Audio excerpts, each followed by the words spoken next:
નમસ્કાર વિદ્યાર્થી મિત્રો, હું જસાણી સર આપ સર્વેનું જસાણી એજ્યુકેશનમાં હાર્દિક સ્વાગત કરું છું. આજે આપણે મોસ્ટ આઈએમપી એમસીક્યુ ધોરણ 12 સાયન્સ ચેપ્ટર 8 વિદ્યુત ચુંબકીય તરંગો, આ ચેપ્ટરનો આઈએમપી વન શોટ ખાલી થિયરી એનો વિડીયો આપણી યુટ્યુબ ચેનલમાં આપેલો છે. એ વિડીયો તમે જુઓ એટલે વધીને 8 થી 10 મિનિટમાં આખો ચેપ્ટરનું રિવિઝન તમે આરામથી કરી શકો. અત્યારે આ વિડીયોની અંદર આપણે મોસ્ટ આઈએમપી એમસીક્યુ 3 થી 4 જ એમસીક્યુ એવા લીધા છે કે તમારા 8મા ચેપ્ટરમાં આવતા સૂત્રનો યુઝ થઈ જાય, બરોબર, અને એ સિવાય બીજી કઈ પેટર્નથી પૂછી શકે એનો ખ્યાલ આવે.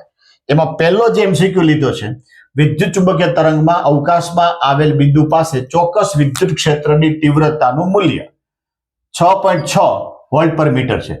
અહીંથી ખબર ન પડે તો વોલ્ટ પર મીટર થી ખબર પડે તો ચુંબકીય ક્ષેત્રની તીવ્રતા કેટલી હશે. હવે મારી પાસે સૂત્ર છે C બરાબર E/B, તો E તો આપી દીધો, તો B ને મેં કરતા બનાવ્યો તો E/C માટે 6.6 ના છેદમાં 3 ગુણ્યા 10⁸ છેદ ઉડાડો એટલે 2.2 ગુણ્યા 10⁻8 ટેસ્લા, એટલે આપણો આન્સર પહેલો આવે, બરાબર.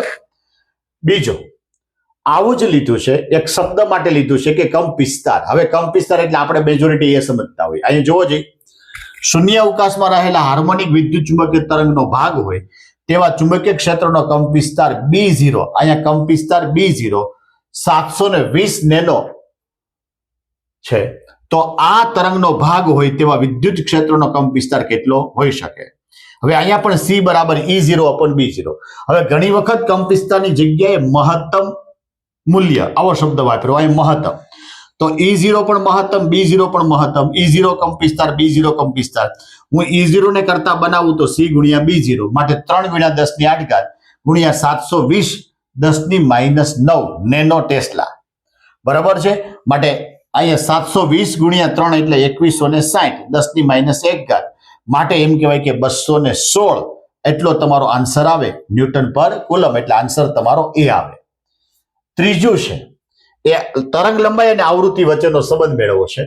3 mm થી 100 સેન્ટીમીટર સુધીની તરંગ લંબાઈ વાળા વિદ્યુત ચુંબકીય તરંગો સંદેશા વ્યવહારમાં આપ્યા છે, તો આનો આવૃત્તિનો ગાળો આપણે શોધવો છે. તમને આપ્યો છે એ ગાળો તરંગ લંબાઈનો છે, આને તમારે આવૃત્તિના ગાળામાં કન્વર્ટ કરવાનું છે. મને લેમડા1 આપ્યું છે 3 mm એટલે 3 ગુણ્યા 10⁻3 મીટર. મારે F1 શોધવું છે તો C/λ1 3 ગુણ્યા 10⁸ એના છેદમાં 3 ગુણ્યા 10⁻3 માટે એમ કહેવાય કે 3 ઉડી ગયા, ઘાત ઉપર ગઈ તો 1 ગુણ્યા 10⁻11, આના ભાગ પાડ્યા મેં 5 અને 6. 6 ઘાત કરો એટલે મેગાહર્ટ્ઝ કહેવાય, એટલે 10⁵ મેગાહર્ટ્ઝ. બીજી જે તરંગ લંબાઈ આપી એ 100 સેન્ટીમીટર એટલે 1 મીટર માટે F2 બરાબર C/λ2 માટે 3 ગુણ્યા 10⁸ ના છેદમાં 1. હવે 8 છે એને મેગામાં કન્વર્ટ કરવું હોય તો 300 ગુણ્યા 10⁶ એટલે 300 મેગાહર્ટ્ઝ. આન્સર થઈ ગયો તમારો 300 મેગાહર્ટ્ઝ થી 10⁵ મેગાહર્ટ્ઝ સુધીનો. આવો એમસીક્યુ પણ ઘણી બધી વાર પૂછાઈ ગયો. અને છેલ્લો, હવામાંથી પસાર થતા 6 ગીગાહર્ટ્ઝ આવૃત્તિના વિકિરણ માટે 1 મીટર લંબાઈ દીઠ તરંગોની સંખ્યા. હવે તરંગ સંખ્યા એટલે 1/λ, લેમડા એટલે એમ કહેવાય કે C/F કહેતા F બરાબર C/λ. તો અહીંયા લેમડાની જગ્યાએ હું કિંમત મૂકું તો C/F માટે F ક્યાં આવતો રહ્યો? અંશમાં. તો તરંગ સંખ્યાનું નવું સૂત્ર આપણને મળ્યું F/C, સીધું પણ મૂકી શકાય.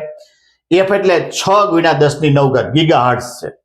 છેદમાં C ની કિંમત યાદ રાખવાની 3 ગુણ્યા 10⁸, છેદ ઉડાડો એટલે 2 ગુણ્યા 10⁻1 માટે 20. આનો સંખ્યાનો જવાબ આવે માટે અહીં તમારો એ આન્સર આવે. આ 4 એમસીક્યુ ને વધીને 4 થી 5 મિનિટની અંદર એમ કહેવાય કે આ ચેપ્ટરનું રિવિઝન. થિયરીનો વિડીયો પણ વધીને 10 મિનિટનો છે. આ એમસીક્યુ નો વિડીયો પણ વધીને 4 થી 5 મિનિટનો થાય, એમ કહેવાય કે 14 થી 15 મિનિટમાં તમે બંને વિડીયો દ્વારા આ ચેપ્ટર આરામથી રિવિઝન કરી શકો. અત્યારે જે આ એમસીક્યુ આપ્યા છે, એમસીક્યુ એવા પ્રકારના લીધા છે કે મેજોરિટી આ એમસીક્યુ આવતા સૂત્ર આપણને ખ્યાલ આવે. આ તો આઈએમપી એમસીક્યુ છે જ, આના પરથી બીજા એમસીક્યુ પણ આપણને આવડી શકે. આની સાથોસાથ તમારા જે કઈ સૂત્ર આવતા હોય, વૈજ્ઞાનિકોના નામ આવતા હોય, MLT આવતું હોય, બરોબર, એકમ આવતા હોય, એ પણ આની સાથોસાથ તમારી પાસે જો હોય અથવા તો રિવિઝન કરવાથી મળી જાય તો આપણે આ ચેપ્ટરના 2 થી 3 એમસીક્યુ જે પૂછાય છે પૂરેપૂરા કવર કરી શકીએ. તો વધારે વધારે આ વિડીયો વિદ્યાર્થીને કામ લાગે, જેના માટે અમારી જે ચેનલ છે જસાણી એજ્યુકેશન ચેનલ, જેને લાઇક, શેર અને સબસ્ક્રાઇબ કરવાનું ભૂલતા નહીં.